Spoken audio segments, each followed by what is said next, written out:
10 minute में सारे दिन का खाना बना दिया।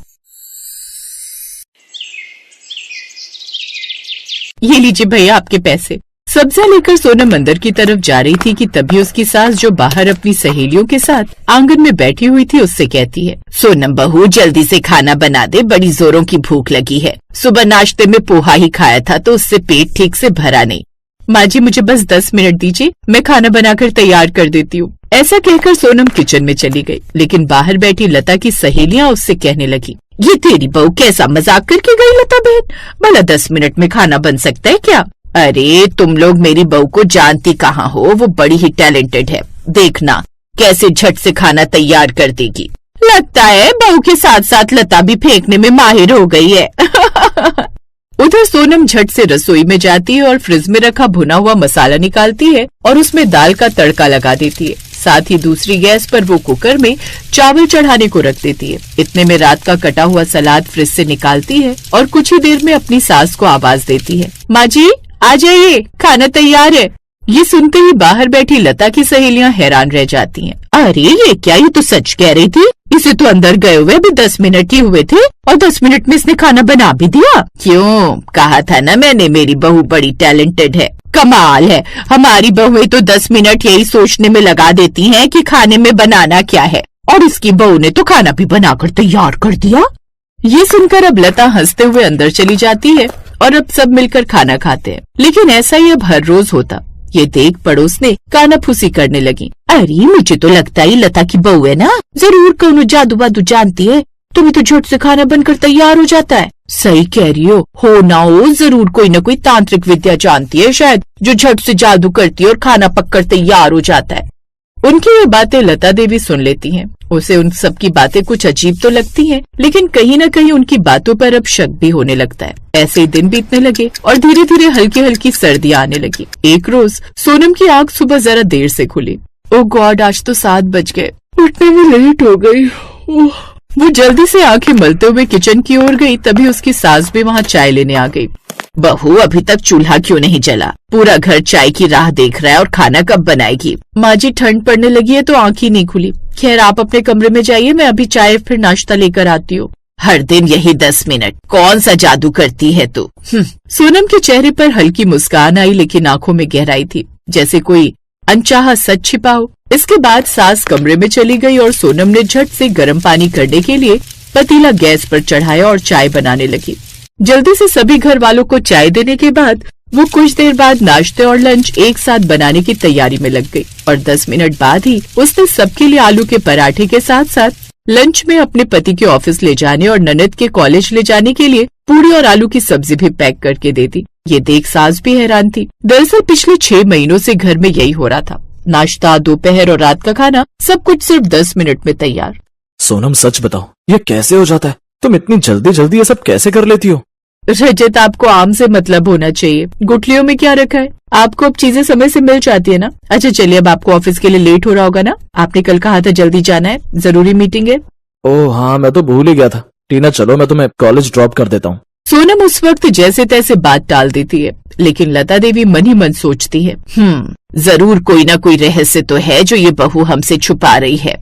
अब लता देवी न तो सोनम से ठीक से बात करती और उससे दूर भी रहती। ऐसे ही शाम के वक्त सोनम किचन में गई। उसने फ्रिज में रखा हुआ मसाला निकाला जो उसने सुबह ही भून कर रखा था। साथ ही फ्रिज से कटी हुई सब्जी निकाली और 10 मिनट में खाना रेडी हो गया। कमाल है, बहू तो 7 बजे अपनी सहेली के साथ शॉपिंग करके घर लौटी है और रसोई में घुसते ही 10 मिनट में इसका खाना भी बन गया। भला ये चमत्कार कैसे हो गया? वो इसी कश्मकश में थी। शाम को उसने अपनी बेटी से इस बारे में बात की। क्या हुआ माँ, क्यों यहाँ से वहाँ पलटी खा रही हो बिस्तर पर? सो जाओ और मुझे भी सोने दो ना। टीना वो क्या है ना, मुझे इस बहू पर शक है, इतने कम समय में इतना खाना, कहीं वो बाहर से तो नहीं मंगवाती? लेकिन माँ मैंने तो कभी किसी को आते जाते नहीं देखा। अगर भाभी खाना बाहर से ऑर्डर करती तो कोई ना कोई तो आते जाते देखते ही ना। हाँ बात तो तेरी सही है, लेकिन कुछ न कुछ गड़बड़ तो जरूर है। कोई गड़बड़ नहीं है माँ, तुम न बेकार कई वहम मन में पाले रखती हो। अरे हो सकता है रोज रोज खाना बनाकर भाभी की भी आदत बन गई हो, उनका हाथ जल्दी जल्दी चलता हो। अब सबका अपना अपना टैलेंट होता है। अच्छा माँ, मुझे तो बहुत तेज नींद आ रही है, सुबह कॉलेज भी जाना है, अब आप भी सो जाइए। लेकिन लता देवी को भला नींद कहाँ आने वाली थी, वो तो बस यहाँ से वहाँ घूमे जा रही थी। तभी घड़ी में रात के 12 बजे लता देवी ने देखा कि सोनम दबे पांव किचन में जा रही। हे राम, ये 12 बजे बहू किचन में क्यों जा रही है? कहीं 12 बजे के बाद ये किचन में जाकर कोई जादू टोना तो नहीं करती? हे भगवान, आलतू चल आलतू आई भला को टालतू, आलतू चल आलतू आई भला को टालतू। उसने घबराते हुए सोनम का पीछा किया। सोनम ने अलमारी खोली तो अंदर से कपड़े का थैला निकाला। ये देख सास की सांस रुक गई और वो झट से कमरे की ओर भाग गई और चादर ओढ़कर सो गई। फिर अगली सुबह सास ने थाली देखते हुए कहा, आज सब्जी का स्वाद अलग है लेकिन अच्छी बनी है। 2 दिन बाद टीना की छुट्टी थी। उसका मैगी खाने का मन हुआ तो वो झट से उठकर किचन की तरफ गई, जहाँ वो खुद के लिए मैगी बनाने लगी। उसी के पास छोटे छोटे कागज रखे थे। उन पर लिखा था सोमवार दाल सब्जी, मंगलवार खिचड़ी, बुधवार पराठा। ये सब देखकर ननद हैरान रह गई। भाभी, ये क्या है? सोनम ने झट से कागज छीन लिए। ना, नहीं तो कुछ भी नहीं, बस पुराने नोट्स थे। ननद को कुछ समझ नहीं आया। फिर एकदम से सोनम अचानक बेहोश हो गई। भाभी, भाभी क्या हुआ आपको? सभी घर वाले वहाँ आ गए। जल्दी से डॉक्टर को बुलाया गया। इन्हें बहुत ज्यादा थकान है और नींद की भारी कमी भी है। लगता है ये प्रॉपर नींद नहीं ले पाती। नींद की कमी से आप क्या कह रहे डॉक्टर साहब? ये तो सुबह देर से उठती है।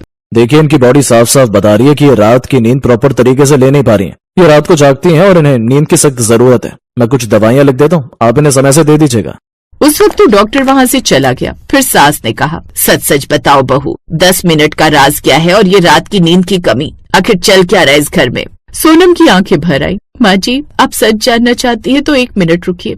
फिर कमरे में सन्नाटा छा गया। सोनम ने कपड़े का थैला खोला जिसमें सब्जी पहले से कटी हुई रखी थी, साथ ही डब्बे में उबली दाल, गुथा हुआ आटा, मसालों के छोटे डिब्बे। मैं रोज रात को 3-4 घंटे तैयारी करती हूँ। सब कुछ काट कर, उबाल कर, माप कर रखती हूँ ताकि अगली सुबह 10 मिनट में सारे दिन का खाना बना सकूं और आप लोगों को कभी शिकायत का कोई मौका ना दूं। ये सुनकर सास का सिर झुक गया। माँ जी, ये कोई जादू नहीं बल्कि ये डर है कि अगर समय पर खाना ना बना तो मैं अच्छी बहू नहीं कहलाऊंगी, क्योंकि शुरू में जब मैं आई थी तो मुझे खाना बनाने में काफी वक्त लग जाता था और आप सब मुझे 100 बातें सुनाते थे। ये सुनकर सास की आंखों से आंसू बहने लगे। हमने तुझे मशीन बना दिया, आज खाना हम बनाएंगे। और सोनम, अब समय की कोई पाबंदी नहीं होगी। तुम्हें जितना वक्त लगेगा खाना बनाने में तुम बना लेना। हाँ भाभी, और घर की जिम्मेदारियों के साथ साथ आराम भी तो जरूरी है ना, जिससे अब सोनम को भी आराम मिलने लगा।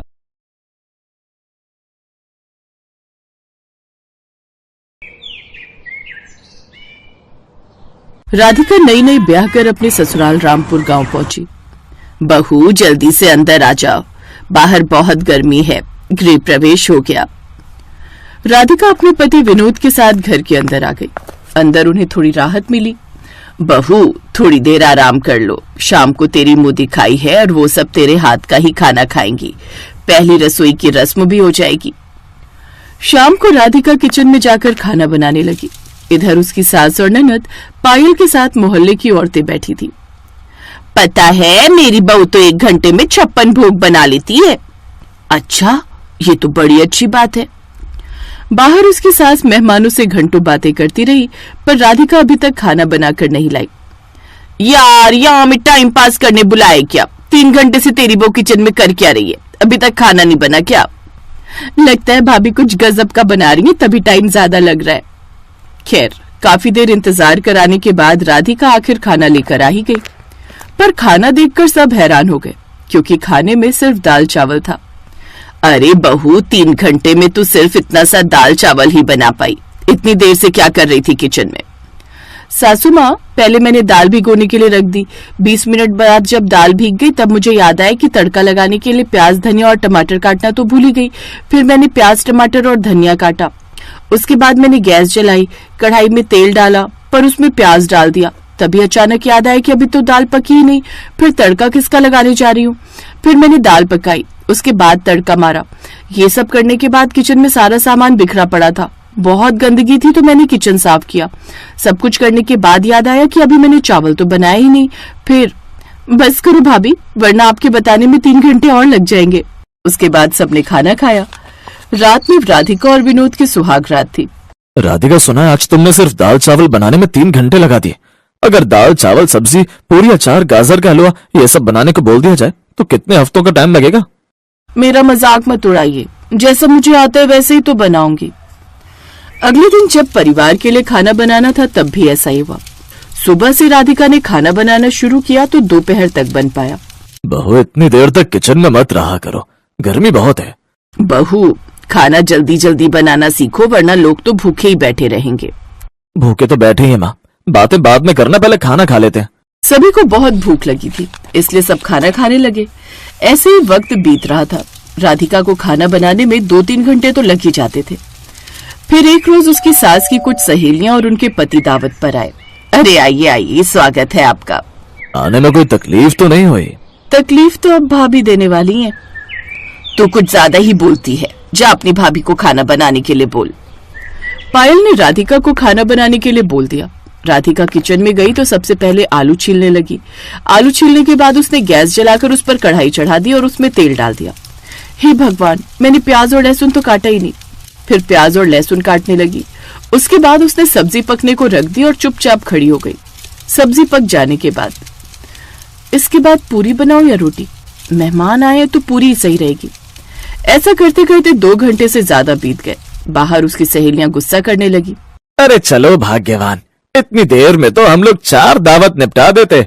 सही कह रहे हो, लगता है इन लोगों ने सिर्फ टाइम पास करने के लिए बुलाया था। अरे बैठिए, बस खाना तैयार ही हो गया है। हमें बहुत लेट हो गया, दूसरी जगह भी जाना है। दोबारा दावत पर बुलाना तो किसी रेस्टोरेंट में बुलाना, घर पर नहीं। इतना बोलकर सारे मेहमान चले गए। तुम जाकर बहू को देखो। हाँ माँ, तब तक मैं सर अपने दोस्त से मिलकर आता हूँ नुक्कड़ पे। उसकी सास किचन में गई तो देखा सारा सामान इधर उधर बिखरा पड़ा था। बहू, तेरी वजह से आज हमारे मेहमान नाराज होकर लौट गए। तू आज दोबारा मेरे सामने खाना बना। देखती हूँ तू आखिर खाना बनाती कैसे है कि 3-4 घंटे लग जाते हैं। ठीक है सासू माँ। राधिका ने अपनी सास के सामने खाना बनाना शुरू किया। थोड़ी देर में वो सब समझ गई। बस कर बहू, मैं सब समझ गई। तू कोई भी काम ठीक ढंग से अनुशासन के साथ नहीं करती, इसीलिए तुझे इतना वक्त लग जाता है। मैं कुछ समझी नहीं सासू माँ, आप बताइए ना, मैं ऐसा क्या करूँ कि ढेर सारा खाना कुछ ही समय में बन जाए? देख, सबसे पहले तो तुझे जो भी बनाना हो वो एक कागज पर लिख ले, जैसे सब्जी, पूरी, हलवा या जो भी बनाना है। उसके बाद उसमें इस्तेमाल होने वाले सभी मसाले और बाकी सामान की भी लिस्ट बना ले, जैसे प्याज, टमाटर, शिमला मिर्च, नमक, ये सब। और लास्ट में ये जरूर लिखना कि किस काम के बाद कौन सा काम करना है। फिर पढ़ पढ़ के एक एक लाइन से सारे काम करती जा। कुछ दिनों बाद जब ये सब आदत में आ जाएगा तो लिखने की जरूरत नहीं पड़ेगी। वाह सासू माँ, इससे काम तो बहुत आसान हो जाएगा। अगले दिन से ही उसने ऐसा करना शुरू कर दिया। अब वो 4 घंटे का काम 2 घंटे में करने लगी। करीब 1 हफ्ते तक ऐसा करने के बाद, बहू आज तू बनाएगी शाही पनीर, पुलाव और पूरी। ठीक है सासू माँ। राधिका ने जल्दी जल्दी सारी सामग्री बनाने का सारा तरीका लिखा। फिर उसने सारे मसाले, प्याज, लहसुन ये सब काट कर अपने सामने रख लिया। चावल भी धो लिए। अब एक चूल्हे पर उसने शाही पनीर पकने को रख दिया, दूसरे पर पुलाव। बाकी समय में आटा गूंथने लगी। पुलाव जल्दी पक गया, इसलिए उसके बाद उसने पूरियां बनानी शुरू कर दी। इस तरह आधे घंटे के अंदर सारा खाना बनकर तैयार हो गया। पूरा परिवार हैरान भी हुआ और खुश भी। माँ, आपने तो कमाल करवा दी अपनी बहू से। मैंने तो सिर्फ तरीका बताया, मेहनत तो इसने खुद की है। शाबाश बहू। थैंक यू सासू माँ। सबने एक साथ खाना खाया। अब वो सिर्फ 20-25 मिनट में खाना बना लेती थी। ऐसे ही सब कुछ अच्छा चल रहा था। एक रोज उसकी सास के पेट में दर्द इतना उठा कि अस्पताल में भर्ती करना पड़ा। इनके पेट में पथरी है, अभी तो दर्द की दवा दे दी है, जल्दी इनका ऑपरेशन करवा लो वरना कुछ भी हो सकता है। 5 लाख का खर्चा आएगा। खैर, विनोद अपनी माँ को घर तो ले आया, पर माँ के ऑपरेशन को लेकर परेशान था। आप परेशान मत हो, कहीं न कहीं से पैसों का इंतजाम हो जाएगा। अगले दिन मोहल्ले में भीड़ लग गई। राधिका, विनोद और पायल भी वहाँ पहुँच गए। खन्ना रेस्टोरेंट की तरफ से 2 दिन बाद इस मोहल्ले में किचन कंपटीशन होने वाला है। जो महिला 5 मिनट में खाना बना लेगी उसे 10 लाख का इनाम मिलेगा और खन्ना साहब के रेस्टोरेंट में काम करने का भी मौका मिलेगा। अगर उन्हें काम पसंद आया तो जिसे भाग लेना है अपने अपने नाम लिखवा दो। राधिका ने भी नाम लिखवा दिया। रात को, बहू 5 मिनट में मैगी के अलावा क्या बन सकता है? सासू माँ, आपका ये तरीका यूज करके मैं 5 मिनट में कमाल कर दूंगी। अगर मैं जीत गई तो आपका ऑपरेशन हो जाएगा। ये मैं आपके लिए कर रही हूँ। कंपटीशन के कुछ देर पहले राधिका ने सारे मसाले, 8 अलग अलग तरह की सब्जियां, चिकन, मटन सब पहले से ही तैयार कर लिया। सब कुछ थोड़ा ही थोड़ा था। कंपटीशन शुरू हुआ। राधिका ने मशीन की रफ्तार से चूल्हों पर सब कुछ पकने के लिए रख दिया। सारे मसाले भी डाल दिए, जिससे 5 मिनट में 10 तरह की सब्जियां बनकर तैयार हो गई, जिसमें वेज नॉन वेज दोनों था। बाकी औरतों ने मैगी बनाई थी। तो दोस्तों, आज की विनर है राधिका जी, जिन्हें मिलता है 10 लाख का नगद इनाम। पहले तो मुझे इनाम की रकम चाहिए। मुझे अपनी सासू माँ का इलाज कराना है। उनकी वजह से ही आज मैं ये कंपटीशन जीत पाई हूँ। राधिका को 10 लाख रुपए मिले, जिससे उसने अपनी सास का ऑपरेशन करवाया। इसके बाद वो खन्ना रेस्टोरेंट में शेफ के रूप में काम करने लगी। एक रोज घर में जो कभी 4-4 घंटे में खाना बनाया करती थी, वो आज इतनी बड़ी शेफ बन गई।